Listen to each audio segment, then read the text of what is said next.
Hello everyone. I hope I'm audible.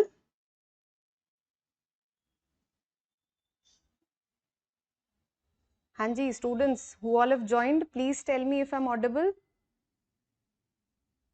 सब आ जाएंगे एक बार, then let's start.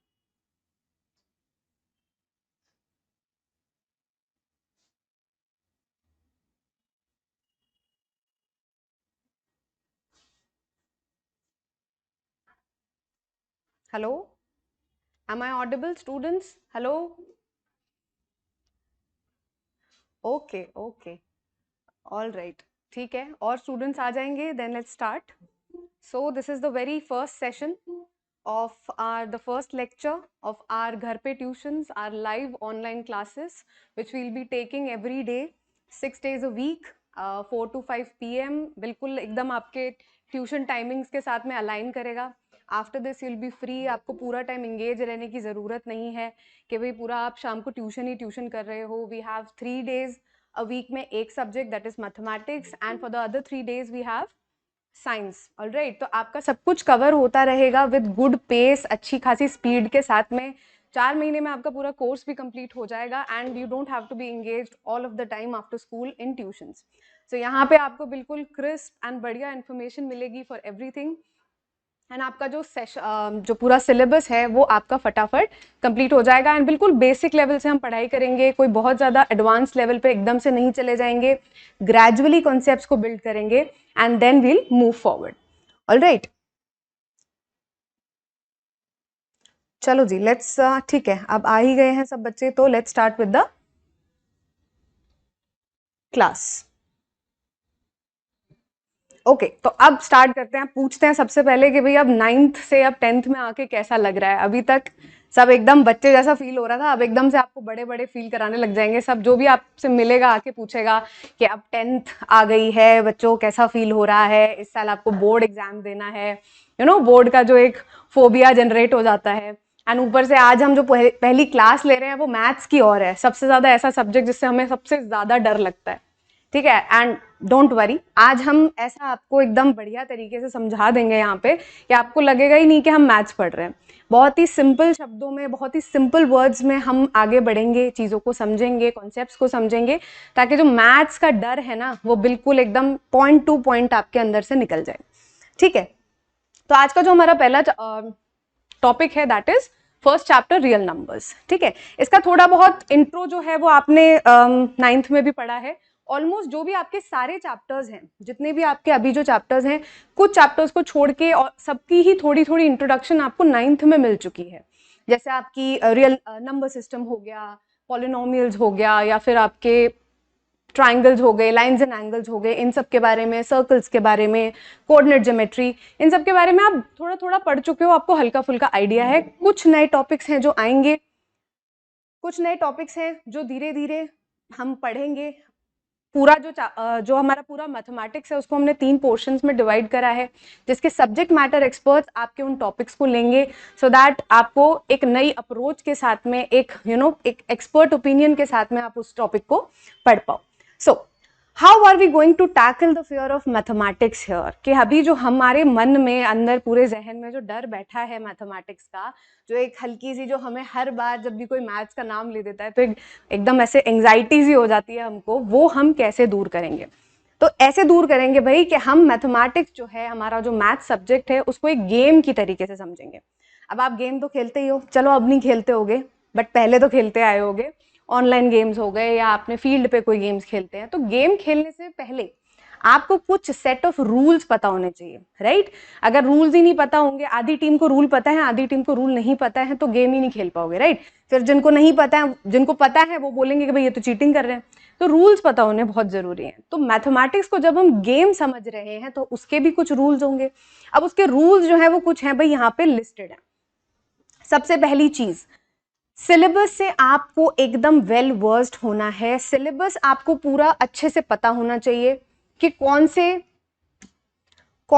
से चैप्टर्स हैं, उन चैप्टर्स में क्या क्या टॉपिक्स हैं, और मतलब आपको किस किस जगह में मेहनत करनी है, कौन से, अगर आपको पूरा सिलेबस ही नहीं पता, आपको चैप्टर के नाम ही नहीं पता आगे जाके, तो आप अपनी प्रिपरेशन स्टार्ट कैसे करोगे, right. So step 1 is to memorise और to understand what is to be studied in the whole year, पूरे साल में आप क्या पढ़ने वाले हो, ठीक है। सेकेंड नंबर पे आता है आपका मार्क्स डिस्ट्रीब्यूशन। मार्क्स डिस्ट्रीब्यूशन क्या है भाई, अब आपने स्टार्ट कर दी तैयारी, ठीक है, एक चैप्टर आया जिसमें आपको बहुत ज्यादा चीजें समझ में नहीं आ रही हैं, ठीक है, और उसमें आपको बहुत दिक्कत आ रही है, आपने कई सोर्सेज से पढ़ के भी देख लिया पर बहुत ज्यादा जम नहीं रहा है वो, लेकिन जब आपने पेपर निकाल के देखा या फिर जब आपने पेपर अटेम्प्ट किया, तब आपको पता चला कि वो जो चैप्टर था भाई वो तो सिर्फ 2 नंबर का आ रहा था या फिर 3 नंबर का आ रहा था, राइट। तो आपकी जो मेहनत है वो सारी क्या हो जाएगी भाई, थोड़ी सी वेस्ट हो जाएगी, पूरी तरीके से नहीं होगी बट थोड़ी सी हो जाएगी, right.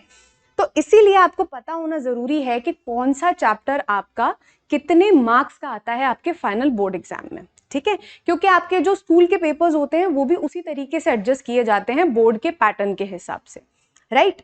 Then we have limited sources. अब ये लिमिटेड सोर्सेज क्या चीज है, लिमिटेड सोर्सेज का मतलब है कि अगर आप हमारे साथ यहाँ पे अभी पढ़ रहे हो तो आपको ना बहुत ज्यादा कहीं भागने की जरूरत नहीं पड़ेगी, ना आपको किसी एक्स्ट्रा बुक की जरूरत है, ना आपको किसी भी PYQ की बुक की जरूरत है, ना ही आपको कोई एक्स्ट्रा क्वेश्चंस की बुक की जरूरत है।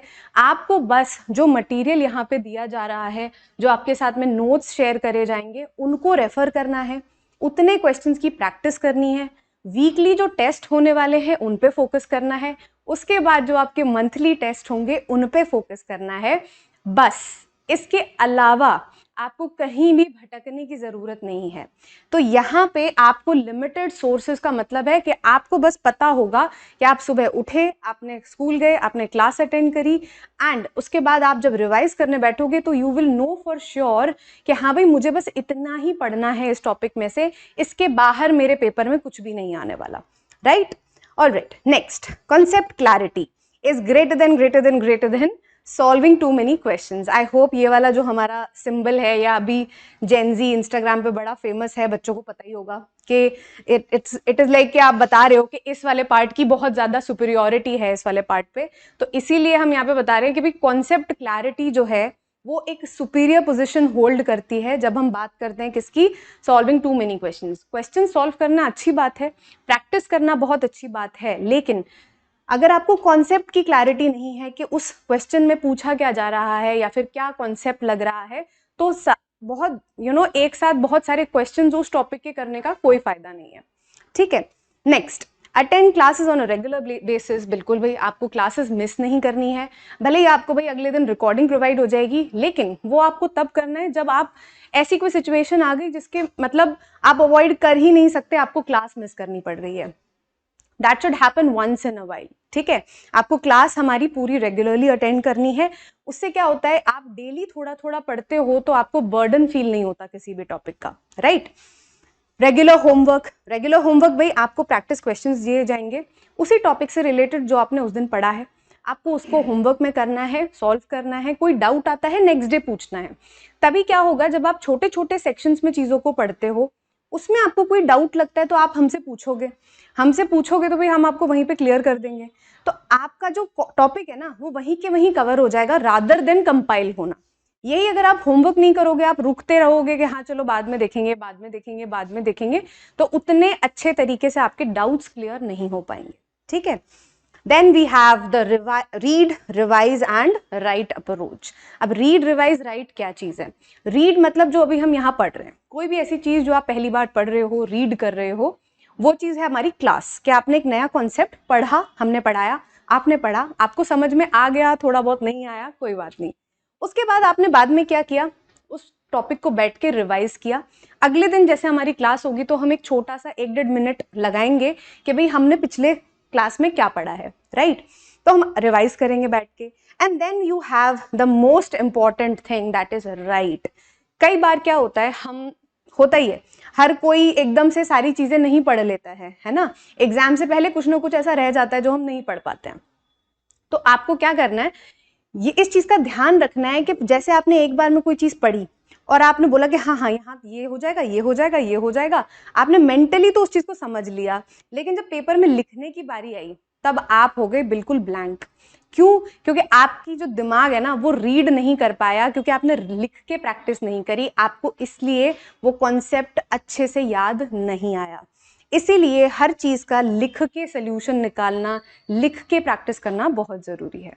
All right, next, full attention in the class. बिल्कुल सही बात है। ऐसा नहीं है कि आप घर पे बैठ के क्लास ले रहे हो और आपके घर पे कोई आ गया या कोई भी आपके साथ में मौजूद है, आप उससे बात करे जा रहे हो या फिर आप फ़ोन चला रहे हो या इस तरीके की कोई भी चीज़ आपको नहीं करनी है। 1 ही घंटा तो है, आराम से बैठ के पढ़ाई करनी है। 1 घंटे में you will be done and dusted for the day. उसके बाद आपको कोई नहीं बोलेगा पढ़ाई करने के लिए, राइट? आपको बस थोड़ा सा रिविजन करना है।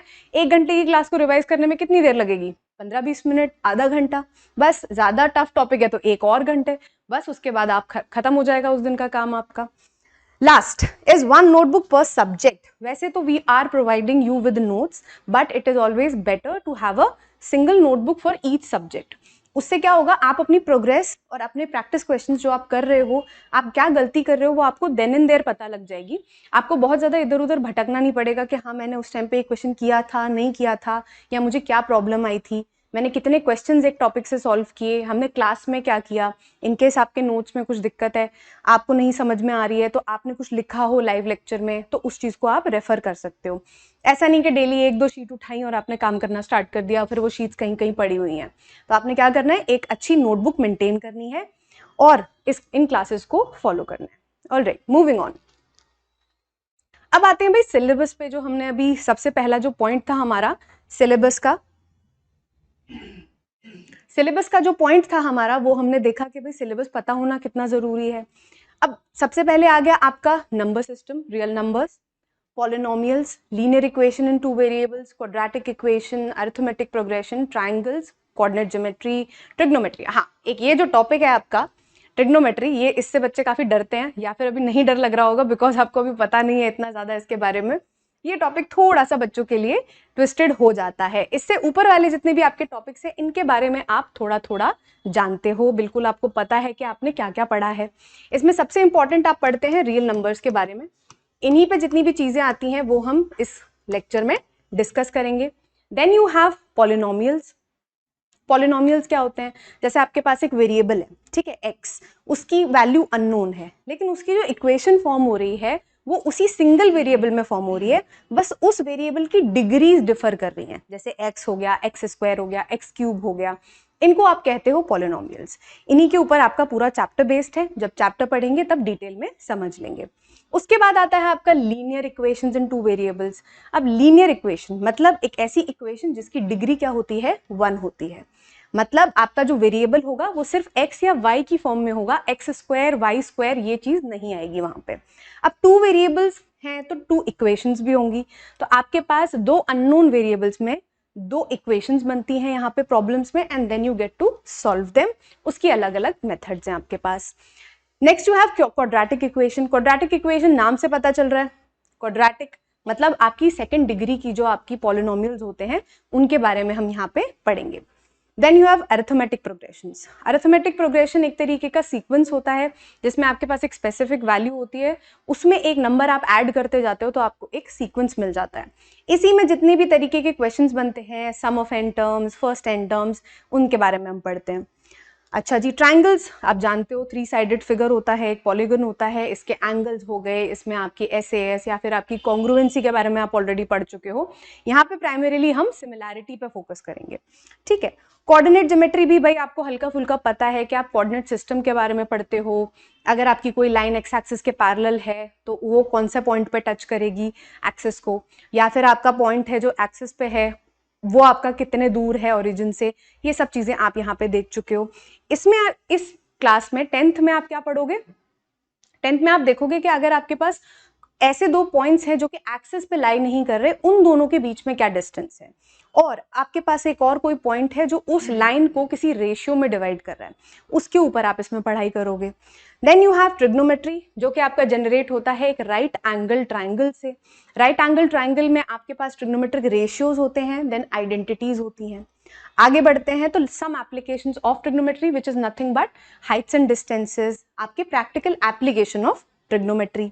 Then you have circles. भाई सर्कल्स तो हमें पता ही है, इसमें आपकी कुछ और थ्योरम्स ऐड हो जाती हैं, टेंजेंट ऐड हो जाता है, जिसमें आपको इसी में आपकी थ्योरम्स वगैरह हैं, आपको प्रूव करनी है। Then you have area related to circles, कि आप एरिया पे बात करते हो। वैसे पाई आर स्क्वायर होता है एरिया, फिर इसमें सेगमेंट, सेक्टर और भी सारी टर्म्स आ जाती हैं। Next you have surface area and volumes. इसका भी थोड़ा सा इंट्रो आप अपने क्लास में देख चुके हो पुराने क्लासेस में, जिसमें आपकी जितनी भी सॉलिड शेप्स होती हैं, जैसे 2D शेप्स होती हैं या फिर आपकी 3D भी शेप्स होती हैं, इसकी आप सरफेस एरिया, मतलब उनका जो ऊपर का जो सरफेस है उसका कितना एरिया है ये कैलकुलेट करना, वॉल्यूम कैलकुलेट करना, मतलब उसका कितना कैपेसिटी है उस सॉलिड शेप की, उसके बारे में you study here. Then you have statistics. Statistics is nothing but, आप जब स्टैट्स पढ़ते हो किसी भी चीज का, मतलब आप डेटा का किसी तरीके से एनालिसिस करते हो, उसे आप स्टैटिस्टिक्स कहते हो। यहाँ पे आप मीन, मीडियन, मॉड कैलकुलेट करोगे। And then finally you have probability. Probability मतलब किसी भी चीज के होने की संभावना। तो इस पे आप एक, हाँ ये दोनों टॉपिक्स थोड़े से नए होते हैं बच्चों के लिए, थोड़ा सा हैबिचुअल नहीं होते, बच्चे एंड में छोड़ भी देते हैं। बट आपको एक चीज मैं अभी बता दूं कि ये दो चैप्टर्स से ज्यादा इजी बाकी सब चैप्टर्स में कोई भी नहीं है। अगर आपने ये दो पढ़ लिया, आपके फ्री के मार्क्स हैं आपके पास में। डोंट वरी, अभी जब हम पढ़ेंगे तो आपको पूरी क्लैरिटी मिल जाएगी, आपको पूरा समझ में आ जाएगा कि कैसे हम इसमें स्कोर कर सकते हैं। ऑलराइट, ठीक है जी, कुछ रिस्पॉन्ड तो करो बच्चों, बैठे हो, बताओ कुछ समझ में आ रहा है, कुछ याद आ रहा है या नहीं याद आ रहा है, कुछ तो बताओ। Respond in the class please. ठीक है जी, अब यहाँ पे आ गया आपका नंबर्स का वेटेज, आपके कौन से चैप्टर से कितने नंबर के क्वेश्चंस पूछे जाते हैं। सबसे पहले यू हैव रियल नंबर्स, जिसमें आपका 6 मार्क्स का आता है टोटल। अब यहाँ पे ध्यान देने वाली बात क्या है, हमें बहुत ज्यादा इसमें डाइव इन नहीं करना है, हमें एक मोटी मोटी आइडिया समझना है कि आप देखो 3 नंबर का पूछा गया है polynomials, real linear equations 5 number का, क्वाड्रेटिक इक्वेशन 6 का। तो अगर आप ऐसे पूरे चैप्टर्स को देखोगे तो रफली सारे चैप्टर्स से ऑलमोस्ट इक्वल नंबर के ही आपके क्वेश्चंस पूछे गए हैं। लेकिन यहाँ पे इंपॉर्टेंट क्या है, इंपॉर्टेंट ये है ये देखना कि जैसे केस स्टडी है, केस स्टडी जो क्वेश्चंस हैं वो सिर्फ आपके 3 चैप्टर्स से पूछे गए हैं। दैट इज, सबसे पहले आपका area related to circles, coordinate geometry and AP. आप पढ़ाई करोगे, आपको ये ब्लूप्रिंट पता होगा कि भाई हाँ यहाँ से आपकी केस स्टडी आ सकते हैं, तो आप बाकी किसी चैप्टर में इस चीज की मेहनत ही नहीं करोगे, आपकी कहीं ना कहीं मेहनत बच जाएगी। देन आप फोकस करोगे 5 नंबर के कहाँ कहाँ से आ रहे हैं, 5 नंबर के क्वाड्रेटिक इक्वेशन से आ रहे हैं, उसके बाद ट्राइंगल से आ रहे हैं, एप्लीकेशन ऑफ ट्रिग्नोमेट्री से आ रहे हैं, एंड फाइनली स्टैटिस्टिक्स से आ रहे हैं। वही स्टैट्स में आपको सीधा पता है कि आपको वो ऐसा क्वेश्चन देगा जिसमें आपको क्या करना है, मीन, मीडियन, मॉड कैलकुलेट करना है। तो वो तीनों ही चीजें देगा क्योंकि वो 5 नंबर का क्वेश्चन पूछ रहे हैं, राइट। तो यहाँ पे ये चीजें ध्यान देने वाली हैं। अब जैसे एक नई चीज आ गई है केस स्टडी, ये उन बच्चों के लिए बहुत ज्यादा इंपॉर्टेंट है जो बच्चे बोलते हैं मैथ्स तो कहीं हम रियल लाइफ में अप्लाई ही नहीं करते हैं, रियल लाइफ में हमें पता ही नहीं होती है कि रियल लाइफ में मैथ्स के फंडे कहाँ लग रहे हैं। तो बेसिकली केस स्टडी आपकी वही चीज है कि रियल लाइफ में अभी जो ये आप एक बेसिक मैथ्स पढ़ रहे हो उसको हम रियल लाइफ में कहाँ यूज कर सकते हैं। That is what case study based questions are. तो इसमें भी प्रैक्टिस चाहिए होती है, कुछ ज्यादा खास बहुत ज्यादा टफ नहीं होता है आपको, अगर आप प्रैक्टिस कर लो, कॉन्सेप्ट आपको पता है तो आप आराम से इनको आंसर कर सकते हो। ऑलराइट, अब हम पहुंच चुके हैं आपका, ठीक है, बेसिक चीजें हमने समझ ली कि हम कैसे कॉन्कर करने वाले हैं आपके मैथ्स के फियर को, ये चीज भी हमें समझ में आ गई। अब हम अपने चैप्टर पे चलते हैं, चैप्टर को थोड़ा स्टार्ट कर लेते हैं। सबसे पहले we have recap from 9th standard. That means कि आपने 9th में क्या पढ़ा है, ठीक है। हर लेक्चर में हम यही करेंगे, अगले लेक्चर में we will be doing like जो आज पढ़ा है उसका रिविजन करेंगे। अभी क्योंकि हम बिल्कुल अभी स्क्रैच से स्टार्ट कर रहे हैं तो सबसे पहले हम रियल नंबर्स में हमने 9th में क्या पढ़ा है, मतलब हमें क्या क्या पता है इस टॉपिक के बारे में 9th स्टैंडर्ड से, वो हम देखेंगे, ठीक है। सबसे पहला पॉइंट है, a number r is called a rational number if it can be written in the form p by q, where p and q are integers and q is not equal to 0, else it is known as an irrational number। अब जैसे irrational number आपको नाम से पता है कौन सा होता है, जैसे आप बोलोगे भाई √2 आपका irrational number होता है, √3 आपका irrational होता है, √5 आपका irrational होता है, √13 भी irrational होता है।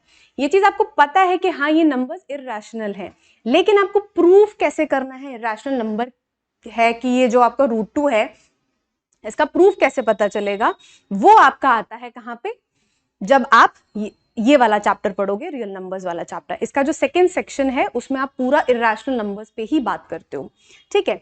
अब रैशनल नंबर क्या होता है, कोई भी ऐसा नंबर जिसको आप p बाय q की फॉर्म में लिख सको और जहां पे q जो है वो 0 ना हो, ठीक है। फॉर एग्जाम्पल लेट्स से 1/2, ठीक है, लेट्स से 2/4। अब 2/4 भी 1/2 ही है ना, लेकिन हम रिप्रेजेंट तो कर पा रहे हैं, तो ये भी एक रैशनल नंबर है। अच्छा, उसके बाद क्या 2 एक रैशनल नंबर है? बताओ भाई। भाई ऐसे चुपचाप बैठ के काम नहीं चलेगा, you have to answer in the class. हाँ जी, गुड पुष्कर। क्या है? 2 एक रैशनल नंबर है, बिल्कुल। क्यों? क्योंकि आप उसको 2/1 की फॉर्म में रिप्रेजेंट कर सकते हो, that is nothing but the form p by q, right. All right, इसके बाद आपका इरैशनल नंबर के एग्जाम्पल्स हमको पता है यहाँ पे। अब आगे देखते हैं, the decimal expansion of a rational number is either terminating. See, अब यहाँ पे कुछ आपकी इंपॉर्टेंट टर्म्स आएंगी जिन पे हमें ध्यान देना है। The decimal expansion of a rational number, पहले तो डेसिमल एक्सपेंशन क्या है भाई? आपने p बाय q की फॉर्म रखी, दैट मीन्स आपने 1/2 रखा, जैसे मान लो, ठीक है। 1/2 क्या है? 1 को आप 2 से डिवाइड कर रहे हो, राइट। तो 1 को आप 2 से डिवाइड कर रहे हो, मतलब अब यहाँ पे आपको डेसिमल लेना पड़ेगा, फिर आपको 0 मिलेगा यहाँ पे, and you will have 5 10, right. ये आपका रिमाइंडर 0 आ गया। तो ये जो आपको रिप्रेजेंटेशन मिला, इसको आप कहते हो डेसिमल एक्सपेंशन, ठीक है। ऑलराइट, उसके बाद इज ईदर टर्मिनेटिंग और नॉन टर्मिनेटिंग रिकरिंग, मतलब या तो जो डेसिमल एक्सपेंशन है रैशनल नंबर का वो टर्मिनेट हो जाएगा, जैसे कि इस केस में हुआ, ठीक है, या फिर वो नॉन टर्मिनेटिंग रिकरिंग होगा। नॉन टर्मिनेटिंग मतलब जो एक्सपेंशन है वो रुकेगा नहीं, लेकिन वो रिकरिंग होने लगेगा, मतलब जो वैल्यूज डेसिमल के बाद आ रही है वो क्या होने लग जाएंगी? रिपीट होने लग जाएंगी। फॉर एग्जाम्पल 4/3, आप 4 को क्या करोगे? 3 से डिवाइड करोगे, ठीक है, यू विल गेट 0. जीरो की तो जरूरत नहीं है यहाँ पे, you will get 3 1s 3, reminder 1, decimal 0, 3 3s 9, 1 बचेगा नीचे। दोबारा अब आपको 0 लगाने की जरूरत नहीं है ऊपर, 0, 3 3s 9 एंड सो ऑन। तो ये क्या होगा? ये 1.3333 में आपका एक्सपैंड होता रहेगा, ये रुकेगा नहीं यहाँ पे, राइट। तो इसमें क्या हो रहा है? ये एक्सपेंशन जो है वो टर्मिनेट तो नहीं हो रहा, it is non terminating but it is repeating, मतलब जो वैल्यू है डेसिमल की वो रिपीट हो रही है। इसीलिए हम यहाँ पे 4/3 को क्या लिख सकते हैं? 1.33 बार। क्लियर? अच्छा, अब यहां पे आगे लिखा है moreover a number whose decimal expansion is terminating और non terminating recurring is rational, मतलब उन्होंने दोनों वे से बात कर दी कि अगर रैशनल नंबर होगा तो इसका डेसिमल एक्सपेंशन या तो टर्मिनेटिंग होगा या फिर नॉन टर्मिनेटिंग रिकरिंग होगा, और अगर किसी नंबर का डेसिमल एक्सपेंशन टर्मिनेटिंग और नॉन टर्मिनेटिंग रिकरिंग है तो वो रैशनल नंबर कहलाएगा। क्लियर? अच्छा बच्चों, अब जब यहां पे आप पढ़ते हो, यस परी, ओके, चलो कुछ तो रिस्पॉन्स करना शुरू किया बच्चों ने, ठीक है। अब क्या है, देखो यहाँ पे अब आप, हाँ मैं ये पॉइंट आपको बताने वाली थी कि अब यहाँ पे ये नहीं है कि आप इन सब चीजों को लिखने बैठ जाओगे, इन सब चीजों को, ठीक है, आपने सुनना है, यहाँ पे क्लास में प्रेजेंट रहना है, कोई भी चीज है तो आपको पूछनी है मुझसे, ठीक है, आप नोट्स मत लिखते बैठ जाना यहाँ पे। Clear?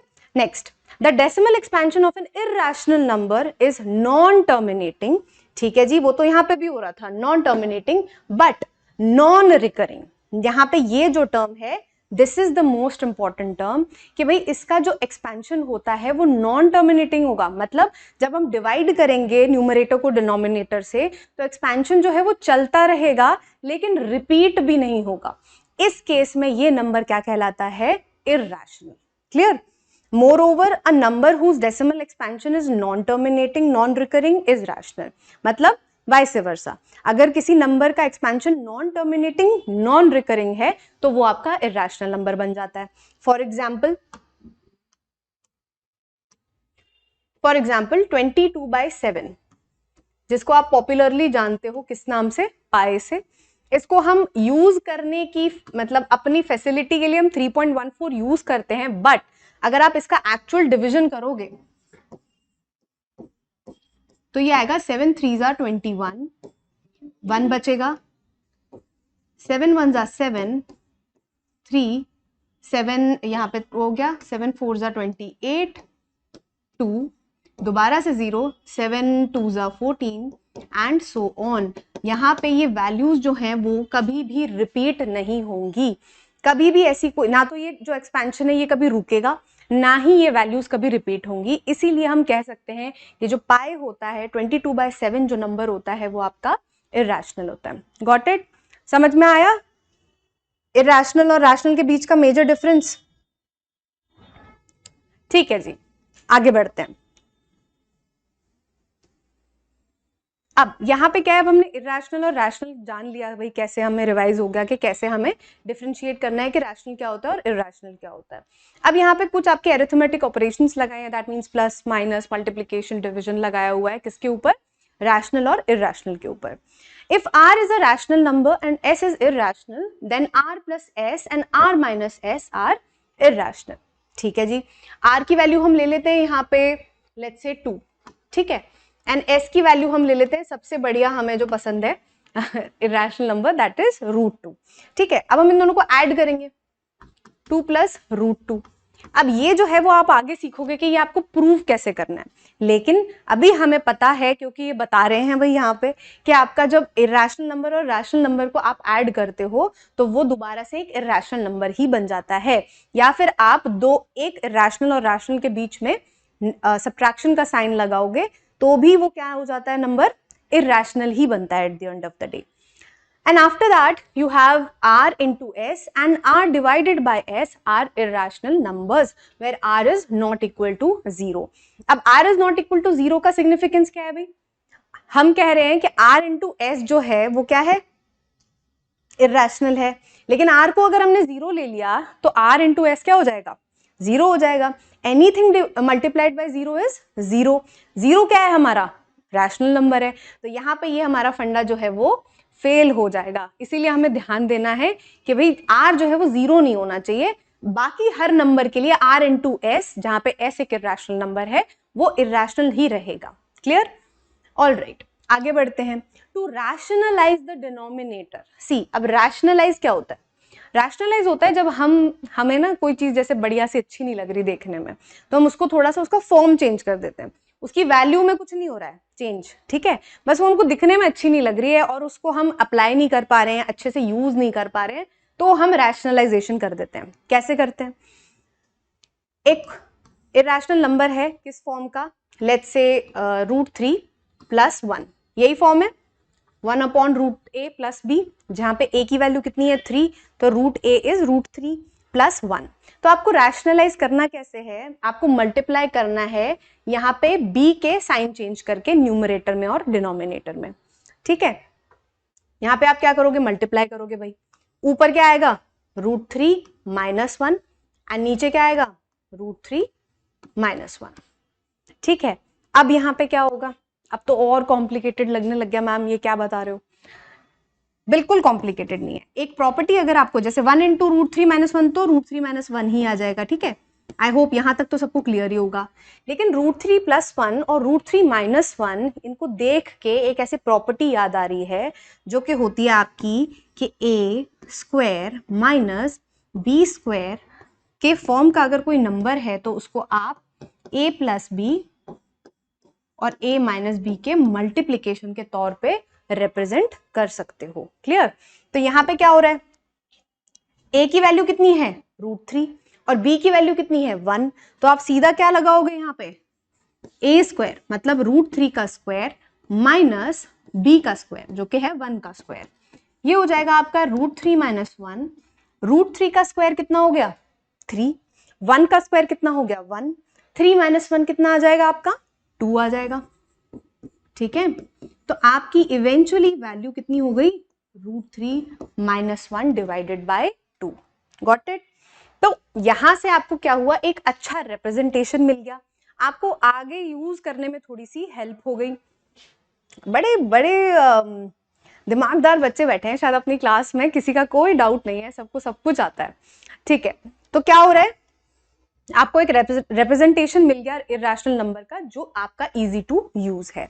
All right, now let a equal greater than 0 be a real number and p and q be rational numbers, then अब आपके रैशनल नंबर्स अगर आप एक्सपोनेंट्स में यूज कर रहे हो, मतलब पावर्स में यूज कर रहे हो, तो आपका किस तरीके की प्रॉपर्टीज क्रिएट होती हैं वो हम यहां देखेंगे।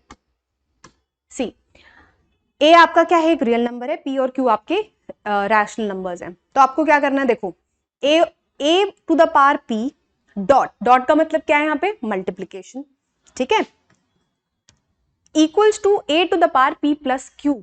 अब देखो आपको क्या करना है, एग्जाम्पल के तौर पे ले लेते हैं, लेट्स से 2 की पावर 2 मल्टीप्लाई, मल्टीप्लाई का प्रॉपर साइन यूज करते हैं, हम डॉट नहीं यूज करेंगे यहाँ पे, और 2 की पावर 4 ले लेते हैं। इसके हिसाब से वो कह रहे हैं कि बेस तो आप सेम रखो लेकिन पावर्स को क्या करो, ऐड कर दो, मतलब 2 की पावर 2 प्लस 4 हो जाएगी। देखते हैं भाई सॉल्व करके, 2 की पावर 2 क्या होती है, 2 इंटू 2, राइट, मतलब 4। 2 की पावर 4 कितनी होगी, 2 multiplied bye 2 multiplied bye 2 and multiplied by 2, वो हम जानते हैं कितना होता है, 16। अब यहां पे क्या हो रहा है, 2 की पावर 6 हो जा रहा है। अब 16 इंटू 4 करेंगे तो भाई आपको मिल जाएगा यहाँ पे 64, और 2 की पावर 6 भी अगर आप कैलकुलेट करोगे तो आपको पता लग जाएगा कि भाई होती है 64।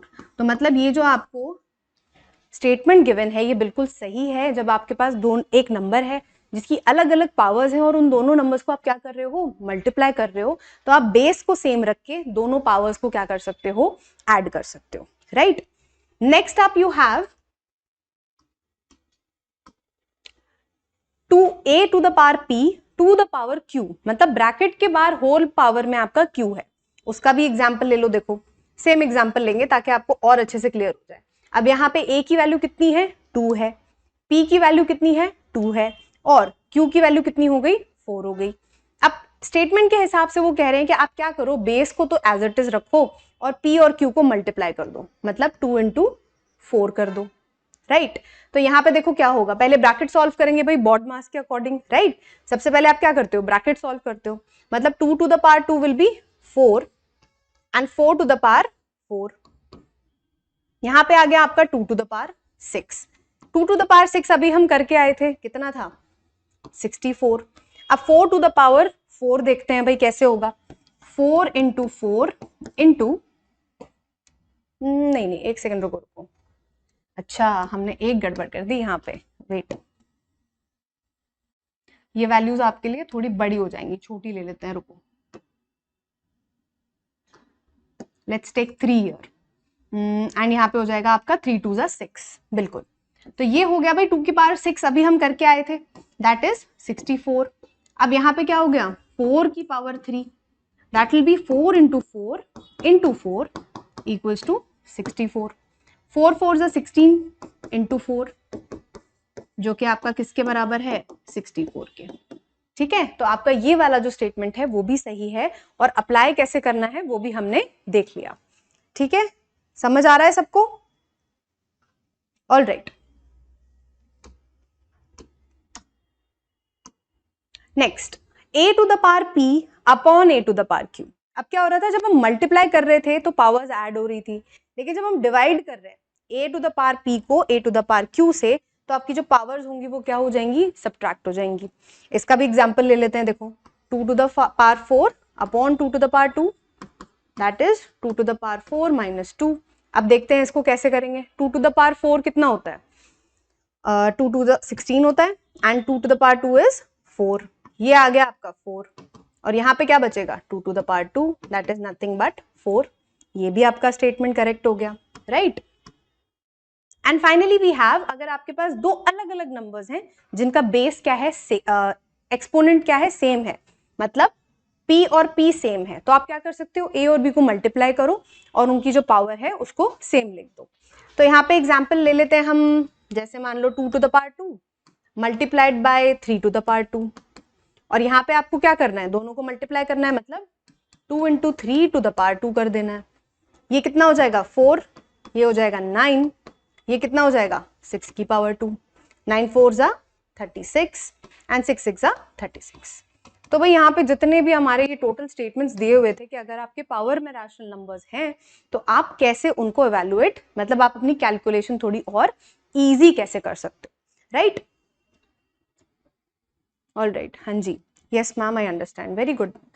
All right Pari, next we have types of numbers. Types of numbers भाई सबसे पहले आते हैं आपके नेचुरल नंबर्स। वो होते हैं आपके जो नेचुरली अकरिंग नंबर्स होते हैं।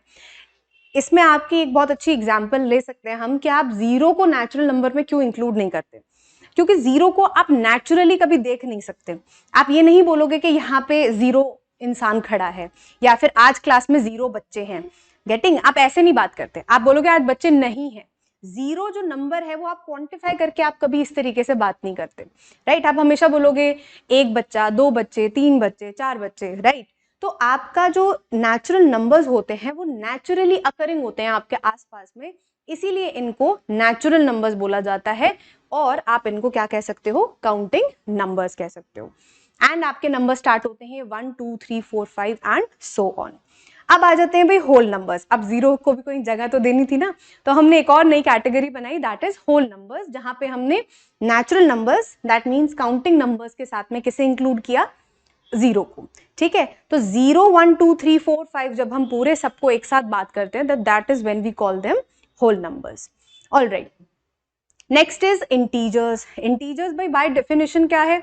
The collection of natural numbers, negative of natural numbers and zero. मतलब आपने नेचुरल नंबर्स ले लिए 1 2 3 4 5 एंड सो ऑन, उनके नेगेटिव ले लिए -1 -2 -3 -4 -5, और साथ में आपने भाई जीरो को भी इंक्लूड कर दिया। इनको आप क्या कहते हो? इंटीजर्स कहते हो। ठीक है, ऑल राइट, एग्जाम्पल से भी हमको समझ में आ गया। आगे देखते हैं रैशनल नंबर्स। भाई बिल्कुल इन डेप्थ अभी हम पढ़ के आए हैं कि रैशनल नंबर्स किसे कहते हैं। ये रहे आपके कुछ एग्जाम्पल्स किसके? रैशनल नंबर्स के। इरेशनल नंबर्स क्या होते हैं? A number is called irrational if it can not be expressed as p by q, और जिनका डेसिमल एक्सपेंशन क्या होता है? नॉन टर्मिनेटिंग, नॉन रिकरिंग होता है। और रैशनल नंबर्स का डेसिमल एक्सपेंशन क्या होता है भाई? बताओ, लिख के बताओ भाई मैसेज में कि हमारा जो डेसिमल एक्सपेंशन होता है रैशनल नंबर का वो किस किस तरीके का हो सकता है?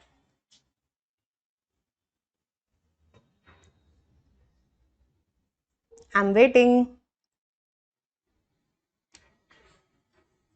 चलो फाइन, ठीक है, जब हो तब आप आंसर कर देना। किसी का आया है message? Terminating and non terminating, terminating and non terminating, या तो टर्मिनेटिंग होता है परी, या फिर नॉन सॉरी रिपीटिंग होता है, रिकरिंग होता है। ठीक है, decimal expansion of rational numbers पूछ रही हूं मैं। रैशनल नंबर का जो डेसिमल एक्सपेंशन है, या तो वो कहीं टर्मिनेट हो जाएगा या फिर वो रिपीट करने लगेगा अगर वो टर्मिनेट नहीं हो रहा है तो, जैसे 4/3 था। ठीक है, ऑल राइट।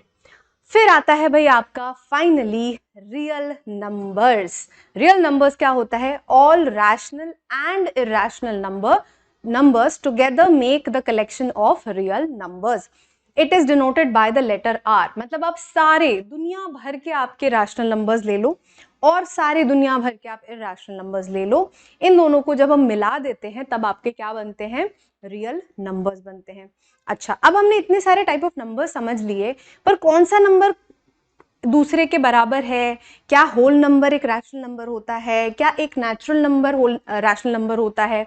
तो इन सब चीजों की कंफ्यूजन दूर करने के लिए एक डायग्राम समझते हैं। ठीक है, लेट्स से आपके पास हमने सारे रियल नंबर्स ले लिए। ठीक है, ये जो गोला है इसमें आपकी सिर्फ और सिर्फ क्या है? रियल नंबर्स हैं। रियल नंबर्स हो गए। अब आपने क्या करना है भाई? इसमें आप दो सेक्शन बनाओगे। पहला सेक्शन है भाई क्या? रैशनल नंबर्स का, और इसके बाहर सारे लाई करेंगे इरेशनल नंबर्स। ठीक है, अच्छा, इसके पहले हमने कौन से अपने पढ़े थे? नेचुरल और होल और इंटीजर्स। अब देखो, अब क्या होगा? अब क्या होगा? आपके एक और सर्कल हम बनाएंगे इसके अंदर। इसी के अंदर भाई क्या लाई करेंगे? आपके इंटीजर्स। ठीक है, उसके बाद इंटीजर्स के अंदर आपके लाई करेंगे क्या? Whole numbers. And finally last में आपके अंदर लाई करेंगे होल नंबर्स के अंदर नेचुरल नंबर्स। समझ गए? तो हम ये कह सकते हैं कि आपके integers, whole numbers and natural numbers are all rational numbers. Clear? और रैशनल नंबर के बाहर आपकी कैटेगरी है वो है इरैशनल नंबर. जब इन दोनों नंबर्स को हम मिला देते हैं तो हमको मिलता है रियल नंबर्स. रियल नंबर्स जो कि हम नंबर लाइन पे रिप्रेजेंट करते हैं. सारे तरीके के नंबर्स, चाहे वो इरैशनल है, चाहे वो रैशनल है, होल नंबर्स है, किसी भी तरीके के जो आपके नंबर्स होते हैं वो आपके रियल लाइन पे हम रिप्रेजेंट कर सकते हैं. क्लियर? ऑलराइट, नेक्स्ट आते हैं भाई आपके प्राइम नंबर्स. प्राइम नंबर्स क्या होते हैं? जिनके सिर्फ दो डिस्टिंक्ट फैक्टर्स होते हैं. फैक्टर का मतलब ऐसे नंबर जो किसी को डिवाइड करते हो पूरी तरीके से, राइट?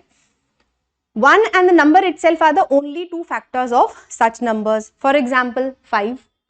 5 को भाई कौन डिवाइड करता है? सिर्फ 1 करता है या फिर 5 करता है. ठीक है, तो ये आपका प्राइम नंबर हो गया. और एग्जाम्पल्स क्या हैं आपके? 3, 19, 23. ये नंबर्स क्या होते हैं? इनके अपने अलावा और 1 के अलावा कोई भी फैक्टर नहीं होते, मतलब ये किसी और नंबर से डिवाइड नहीं होते. अच्छा, 1 जो होता है भाई एक प्राइम नंबर नहीं होता है. ठीक है, the only even prime number is 2. ऐसा क्यों? सिर्फ 2 ही एक ऐसा प्राइम नंबर है जो कि इवन है. क्यों? क्योंकि आगे आने वाले जितने भी इवन नंबर्स होते हैं वो प्राइम इसलिए नहीं हो पाते क्योंकि 2 उनको हमेशा डिवाइड करेगा. जैसे 4, 6, 8, 40, कोई भी आप इवन नंबर उठाओगे उसको 2 हमेशा डिवाइड करेगा, और जो कि हमारी प्राइम नंबर की डेफिनेशन को फेल करता है. Next, the smallest prime number is 2. भाई सबसे छोटा प्राइम नंबर भी 2 ही है, क्योंकि उससे छोटा जो 1 है उसको हम ना तो प्राइम कंसिडर करते हैं ना ही कंपोजिट करते हैं. All prime numbers are odd except 2. 2 के अलावा आपके पास कोई भी एक ऐसा नंबर नहीं होगा जो कि आपका ऑड हो, इवन हो. ठीक है, 2 ही आपका एक ऐसा नंबर है जो कि इवन है और प्राइम भी है. ठीक है, बाकी सारे नंबर्स क्या होते हैं? ऑड होते हैं. नेक्स्ट, को प्राइम नंबर्स क्या होते हैं भाई? वैसे इससे पहले हम एक बार ना कॉम्पोजिट नंबर्स देख लेते हैं. कॉम्पोजिट नंबर्स क्या होते हैं? प्राइम का ठीक उल्टा. ठीक है, प्राइम का ठीक उल्टा मतलब ऐसे नंबर्स जिनमें 1 और खुद के अलावा भी आपके क्या होते हैं? आपके फैक्टर्स मौजूद होते हैं. लेट्स से आपका 4 है, 4 के पास 1 एक फैक्टर है, 4 एक फैक्टर है, लेकिन 2 भी एक फैक्टर है जो कि एक एक्स्ट्रा फैक्टर हो गया, तो ये आपका कंपोजिट नंबर हो गया. अब इसकी कुछ प्रॉपर्टीज है कि 1 जो है वो कंपोजिट नंबर भी नहीं होता. 4 is the smallest composite number, सबसे छोटा कंपोजिट नंबर 4 होता है. 1 is neither prime nor composite, इसीलिए हम उसको क्या कहते हैं? यूनिक नंबर कहते हैं. ठीक है, अच्छा जी. उसके बाद को प्राइम नंबर्स क्या होते हैं? को प्राइम नंबर्स की जब हम बात करेंगे तब हम दो नंबर्स की साथ में बात करते हैं. मतलब ऐसे नंबर जिनके पास कोई भी कॉमन फैक्टर नहीं है 1 के अलावा. एग्जाम्पल के तौर पे 3 और 1, एक भी ऐसा नंबर नहीं होगा 1 के अलावा जो इन दोनों को डिवाइड कर दे. जैसे आप अगर 16 और 12 लोगे तो दोनों को ही भाई 2 डिवाइड कर रहा है. 2 8 जा 2 6 जा, राइट? तो आपका क्या हो रहा है? एक कॉमन फैक्टर आपको मिल जा रहा है. ऐसे नंबर्स जिनके बीच में एक भी कॉमन फैक्टर ना मिले उनको आप क्या कहते हो? को प्राइम कहते हो. जरूरी नहीं है को प्राइम नंबर्स जो है वो आपस मतलब वो इंडिविजुअली प्राइम हो. ठीक है, फॉर एग्जाम्पल आप 15 को ले लो जो कि आपका प्राइम नंबर नहीं है, और इसके साथ में आप 17 को ले लो, तो ये दोनों जो नंबर्स होंगे वो आपके क्या होते हैं? को प्राइम हो जाते हैं, बिकॉज इन दोनों के बीच में कोई भी कॉमन फैक्टर नहीं होता. ऑलराइट, आई होप अभी ये वाला इतना क्लियर हो गया होगा आपको. हाँ जी, को प्राइम नंबर्स क्लियर हुए? पता लगा?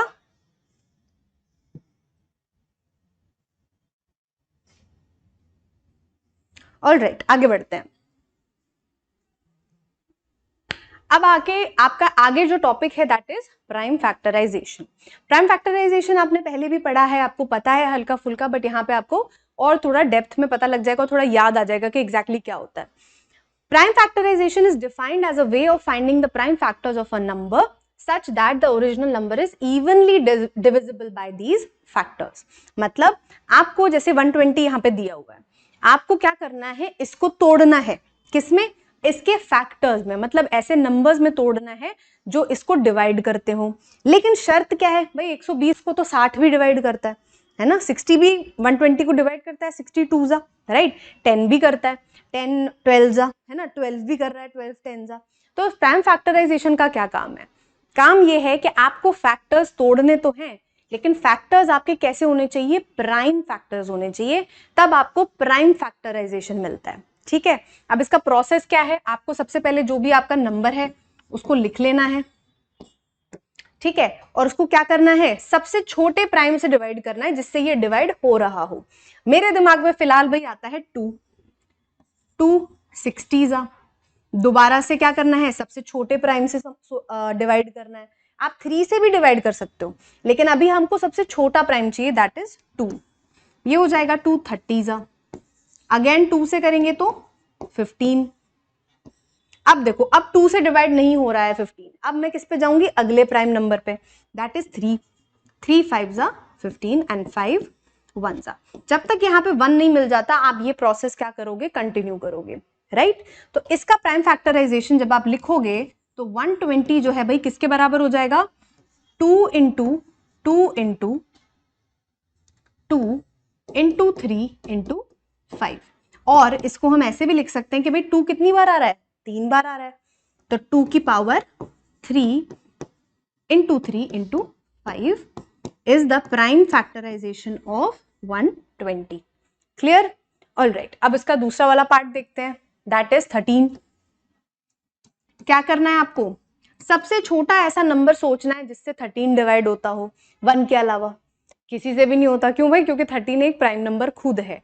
तो आप क्या करोगे, यहाँ पे लिखोगे 13 1 एंड यहाँ पे आपको 1 मिल गया, तो 13 का प्राइम फैक्टराइजेशन होता है 13 इंटू 1, या फिर 1 इंटू 13 भी आप लिख सकते हो, कोई दिक्कत नहीं है। ठीक है, इतना समझ में आया, हाँ जी पुष्कर, बिल्कुल सही, 1 into 13 and 2 into 2 into 2 into 3 into 5, very very good.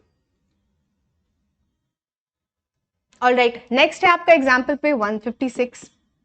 दोबारा से क्या करेंगे, फटाफट बताओ भाई करके, ऐसा नंबर सोचेंगे जिससे क्या हो, ये डिवाइड होता हो लेकिन आपका नंबर सबसे छोटा होना चाहिए। तो 2 7 14, 2 8 16, 2 3 6, 2 9 18, then we have 3 1 and 3 and finally 13 1 तो 156 का prime factorisation will be 2 into 2 into 3 into 13, जिसको हम क्या लिख सकते हैं, 2 स्क्वायर इंटू 3 इंटू 30, राइट, समझ में आया।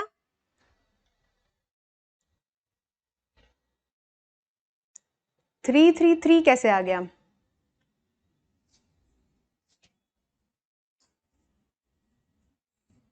टू 7 14, 8 16, 2 3 6, 9 3 1 3 3 नहीं 13 आएगा, पर ही आप अपना आंसर चेक करो। फिर आता है आपका 196, 2 9 18, ठीक है, 1 बचेगा, 2 8 16, 2 4 8, 2 9 18। अब 49 हमें पता है भाई किससे डिवाइड होता है, 7 से, तो 7 1 7 आ गया इवेंचुअली। तो क्या होगा, 196 को आप कैसे लिख सकते हो, 2 into 2 into 7 into 7, 2 square into 7 square. ये हो गया आपका प्राइम फैक्टराइजेशन ऑफ, हाँ जी कोई बात नहीं, गलती हो जाती है, आप चेक करो, आंसर ये आएगा 3 इंटू 13 आएगा एंड में। ठीक है, ऑल राइट, आगे बढ़ते हैं भाई। अब आपका आ गया है भाई सबसे पहले जो मेन थ्योरम है आपकी, जिसपे आगे की चीजें आपकी काफी हद तक बेस्ड हैं। Every composite number can be expressed, पहले तो रिवाइज कर लेते हैं कंपोजिट नंबर क्या होता है। Composite number is a number जिसके खुद के अलावा भी फैक्टर्स होते हैं, जो कि प्राइम नहीं होता। Composite number is a number which is not prime, that means it has factors apart from one and itself। जैसे कि फॉर एग्जाम्पल 15 के कौन कौन से फैक्टर्स हैं, 1 15 3 एंड 5, राइट।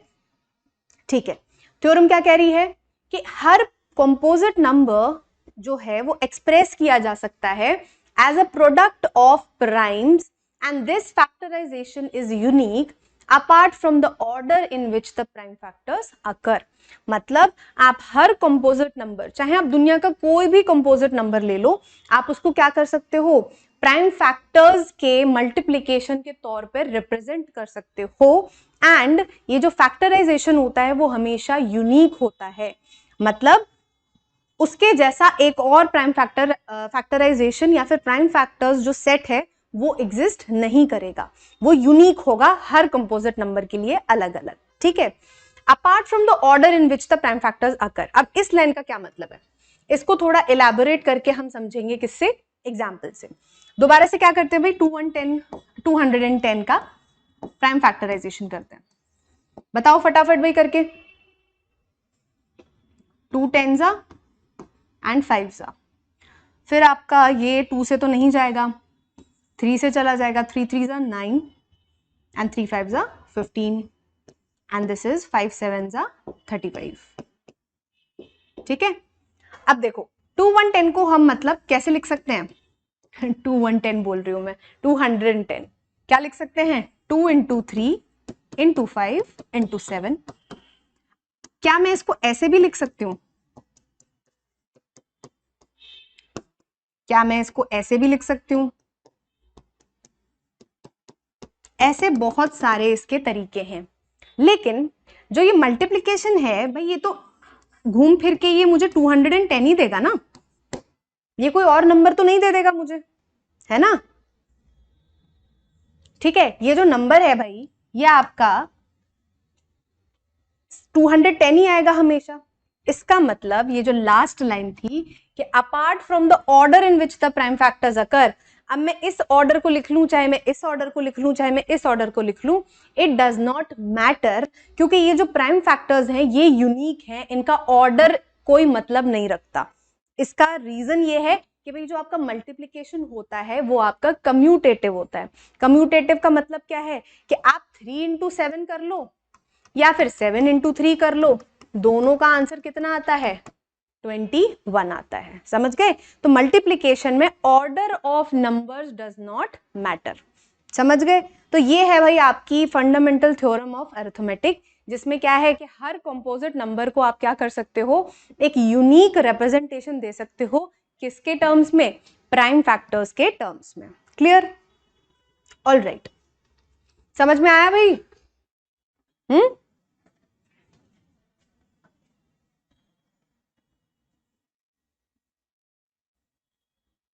ठीक है, वेरी नाइस, ऑल राइट। अब आपका नेक्स्ट जो कॉन्सेप्ट है that is LCM and HCF of numbers. देखो और कैसे निकालना है, प्राइम फैक्टराइजेशन करके, जो हम अभी सीख के आए। अब एलसीएम और एचसीएफ होता क्या है, एलसीएम का फुल फॉर्म होता है भाई कि LCM is lowest common multiple, lowest common multiple. Hindi में अगर इसको समझें, सबसे छोटा ऐसा नंबर जो दोनों का मल्टीपल हो, मतलब जिन नंबर्स का आप क्या कर रहे हो, एलसीएम निकाल रहे हो, एलसीएम वो नंबर होगा जो उन दोनों नंबर्स के टेबल में आएगा, मतलब उनके मल्टीपल्स में आएगा। और ऐसा मल्टीपल्स तो बहुत सारे होंगे, लेकिन मल्टीपल जो होना चाहिए वो सबसे छोटा मल्टीपल होना चाहिए, मतलब उन दोनों नंबर्स के नियरेस्ट होना चाहिए, तब हम उस नंबर को क्या बोलेंगे, एलसीएम बोलेंगे, ठीक है। जैसे एक एग्जांपल ले लेते हैं 2 और लेट्स से 3 का। अब हमें एक ऐसा नंबर चाहिए जो दोनों का मल्टीपल हो, मतलब 2 में मैं कुछ मल्टीप्लाई करूं तो मुझे एक नंबर मिल जाए, और 3 में कुछ मल्टीप्लाई करूं तो मुझे वो सेम नंबर मिल जाए, ठीक है। अब 2 का जब मैं टेबल रखूंगी तो क्या मिलेगा मुझे, 2 1s 2, 2 2s 4, ये ज्यादा ही डिजाइनर हमारा 2 हो गया, रुको, 2 2s 4, 2 3s 6, 2 4s 8 and so on. 3 में क्या होगा, 3 1s 3, 3 2s 6, 3 3s 9 and so on. अब मुझे एक नंबर मिल गया, देखो यहाँ पे, राइट। आगे बढ़ाएंगे अगर हम इस चीज को, तो यहाँ पे आपको 10 मिलेगा, फिर 12 मिलेगा, यहाँ पे आपको 9 के बाद 12 मिल जाएगा, भाई यहाँ पे मुझे 12 भी मिल गया। तो 12 मेरा एलसीएम क्यों नहीं है, 12 एलसीएम इसीलिए नहीं है क्योंकि हमें लोएस्ट नंबर चाहिए, सबसे पास वाला, सबसे छोटा नंबर जो कि दोनों के टेबल में आता हो, दोनों का मल्टीपल हो। इसीलिए हाँ यहाँ पे हम एलसीएम किसे कंसिडर करेंगे, 2 और 3 का 6 को। क्लियर, समझ में आया, ठीक है जी। अब हम क्या कर रहे हैं, वापस आ जाते हैं कि हम एलसीएम और एचसीएफ कैसे निकाल सकते हैं, किसको यूज करके, प्राइम फैक्टराइजेशन को यूज करके। देखो क्या करना है आपको, तीनों नंबर्स को आपने लिख लेना है, इनके प्राइम फैक्टराइजेशन करेंगे। जब आप इनका प्राइम फैक्टराइजेशन करोगे आपको मिलेगा यहाँ पे 2 to the power 2 into 3, करके भी देख सकते हो आप। 2 6 12, 2 3 एंड 3 1। ठीक है, तो 2 स्क्वायर इंटू 3 आ गया। 20 को करोगे तो 2 स्क्वायर इंटू 5 आ जाएगा। फिर 24 को करोगे तो आपका आएगा 2 की पावर 3 इंटू 3, 8 3 24। हाँ जी, ठीक है। अब आपने क्या करना है, एलसीएम निकालने के लिए प्राइम फैक्टराइजेशन वाला पार्ट सबको समझ में आ गया? ठीक है, अब देखो एलसीएम निकालने के लिए आपको क्या करना है, पहले आप देखोगे कि किसी भी प्राइम फैक्टर का हाईएस्ट पावर आप कॉमन निकाल सकते हो कि नहीं निकाल सकते हो। मतलब अगर यहाँ पे 2 है, हाईएस्ट पावर देखने में तो मुझे 3 दिख रही है, लेकिन बाकी दोनों नंबर्स के पास में 2 की पावर 3 नहीं है, सिर्फ 2 की पावर 2 है। इसका मतलब हम 2 की पावर 2 को सब जगह से क्या कर सकते हैं, कॉमन निकाल सकते हैं, और यहाँ पे हम इसको पुट कर देंगे।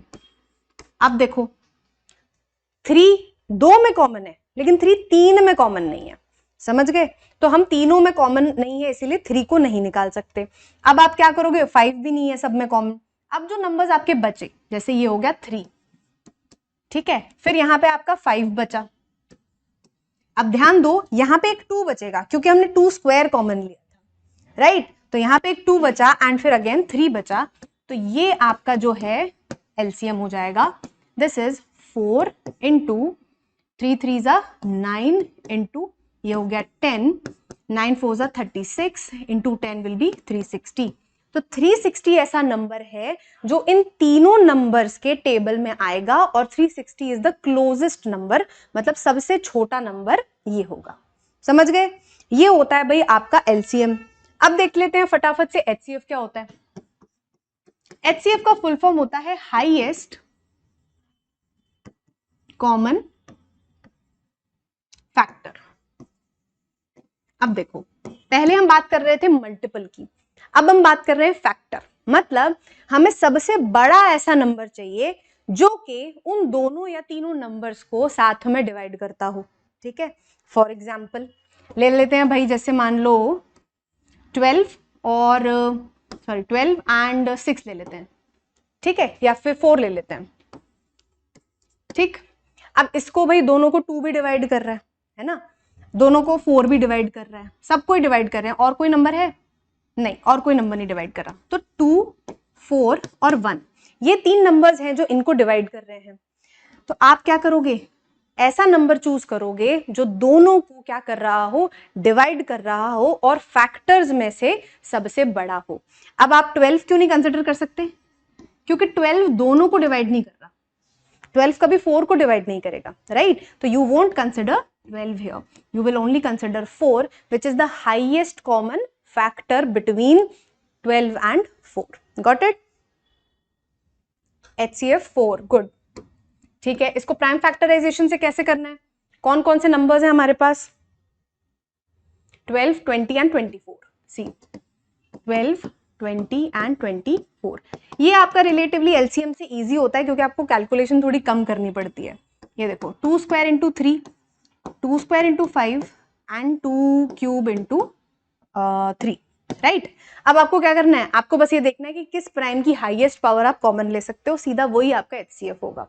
ठीक है, आपके पास यहाँ पे क्या कॉमन आ रहा है, कर चुके हम ये चीज, 2 स्क्वायर सब में से कॉमन आ रहा है, दैट इज नथिंग बट 4। आपको यहाँ पे बस कॉमन उठाना है। लेट्स से यहाँ पे 3 और होता, यहाँ कहीं पे 3 और होता, तो आप क्या करते, तीनों जगह से 3 कॉमन उठाते और आपका 3 यहाँ पे एचसीएफ में मल्टीप्लाई हो जाता, तब एलसीएम आपका बन जाता 12। ठीक है, बट क्योंकि 3 आपके तीनों जगह पे नहीं है, that is why we will not consider it. कहीं कंफ्यूज हो गए है ना, हटा देते हैं इसको। Clear? I hope HCF clear हो गया है, प्राइम फैक्टराइजेशन से कैसे करना है। समझ आ रहा है सबको? एक दो ही बच्चे जवाब दे रहे हैं। ठीक है, चलो नेक्स्ट। नेक्स्ट हमारा ये जो कॉन्सेप्ट है ये हमारा लास्ट है, इसके बाद वी हैव एक्सरसाइज 1, ठीक है, for the chapter real numbers. अब ये क्या कहता है भाई, relationship between the numbers and their HCF and LCM. मतलब आपने 2 नंबर्स ले लिए, आपने 3 नंबर्स ले लिए, बट ये वाला जो रिलेशन है वो हम सिर्फ 2 नंबर्स के लिए पढ़ेंगे, 3 के लिए ये ट्रू नहीं होता है। आपके पास 2 नंबर्स हैं, 2 नंबर्स आपने लिए और उनके एलसीएम और एचसीएफ निकाल लिए, उनके बीच में क्या रिलेशन होता है कि भाई आप पहले एचसीएफ ले लो और एलसीएम ले लो, उन दोनों का क्या कर दो, मल्टीप्लिकेशन कर दो। ये जो प्रोडक्ट होगा वो आपके उन दोनों नंबर्स के प्रोडक्ट के बराबर होगा। समझ गए? इसको वेरीफाई करके देखते हैं भाई हमको कैसे यकीन हो जाए कि ऐसा होगा। तो देखो सबसे पहले क्या करना पड़ेगा, एलसीएम और एचसीएफ फाइंड करेंगे। उसके लिए हमें क्या करना पड़ेगा, दोनों नंबर्स का प्राइम फैक्टराइजेशन। ये तो भाई स्ट्रेट है, इसमें तो कोई दिक्कत ही नहीं है। ये आ गया 25 जो कि है आपका 5 × 5, जिसे हम 5 स्क्वायर भी लिख सकते हैं, ठीक है। एलसीएम क्या होगा भाई, बताओ फटाफट। एलसीएम क्या होगा, 5, दोनों में से कॉमन, उसके बाद यहां क्या बचा 3 और फिर यहां पे क्या बचा 5, तो ये आपका हो जाएगा 5 5 25, 25 3 75, ठीक है। एचसीएफ क्या निकलेगा,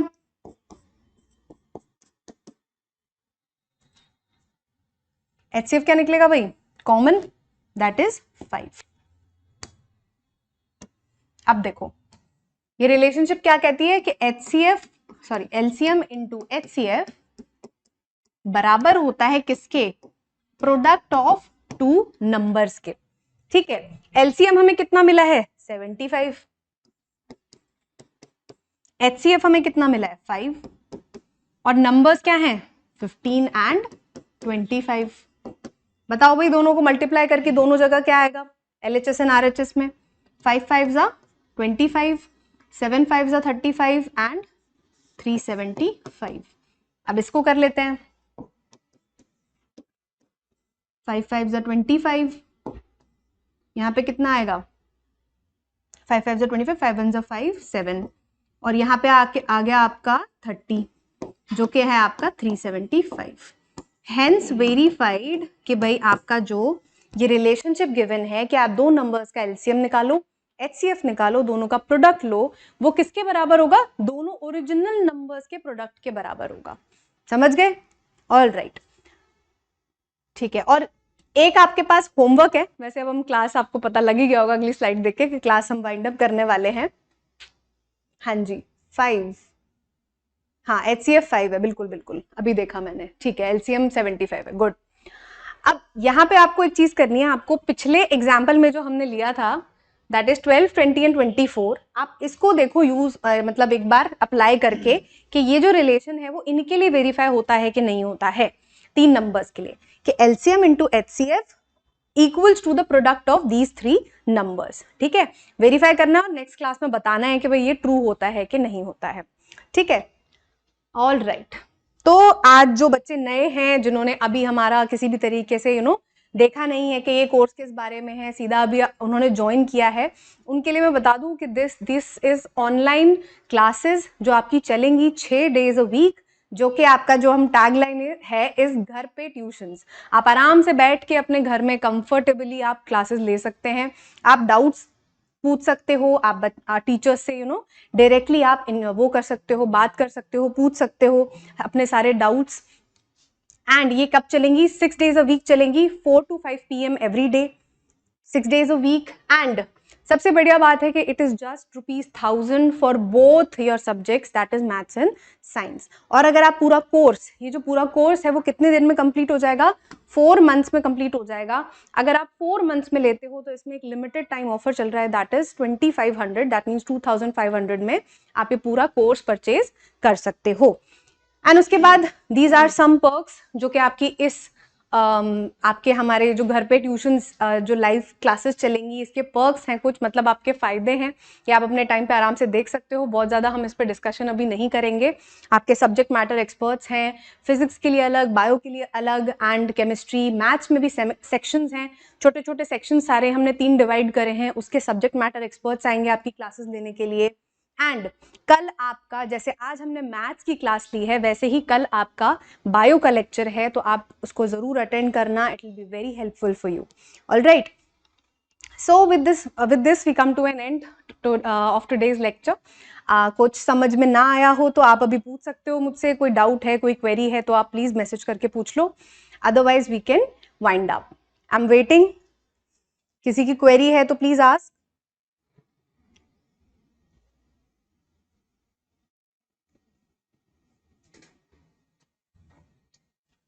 हाँ जी, पर you have 4 subjects, naming, math, science and English, social, इनको भी आप कंसिडर कर रहे हो?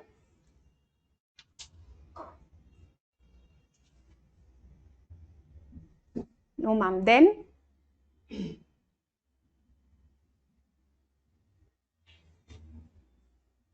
अच्छा, you count science in 3 parts. Yes Pari, everything will be covered. Physics, chemistry, bio, ये तीनों आपके जो पार्ट्स हैं ये आपके यहाँ कवर करे जाएंगे, और ये साइंस में इंक्लूडेड है, ये अलग से नहीं है. आपका मैथ्स एक पूरा सेक्शन हो गया, और जो साइंस का सेक्शन है उसमें फिजिक्स, केमिस्ट्री, बायो 4 महीने में आपका पूरा कंप्लीट हो जाएगा. अलग अलग नहीं है ये, ठीक है. It will all be covered.